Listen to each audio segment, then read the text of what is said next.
नमः शिवाय महारुद्राय धवलेश्वराय नमो नमः। दीपं यदि परं ब्रह्म दीपं यदि जनार्दनः दीपहरतु मे पापो पूजा दीप नमस्तुते। हे बाबा धवलेश्वर महाप्रभु संसार सुखी रखंतु। आज शुभ रविवार रे समस्त श्रद्धालु भक्त मान को आशीर्वाद करंतु, मनस्कामना पूर्ण करंतु, कर्म क्षेत्र उन्नति करंतु, ग्रहरिष्ट खंडन करंतु, जगतर मंगल करंतु, विश्वर कल्याण करंतु, आपणकर नाम प्रकाश करंतु, सेवकर डाक श्रवण करंतु, समस्त गुआवसा भक्त मानकर मनस्कामना पूर्ण करंतु।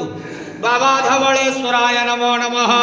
संसार सुखी रखंतु अंधेवार हरि बोलो।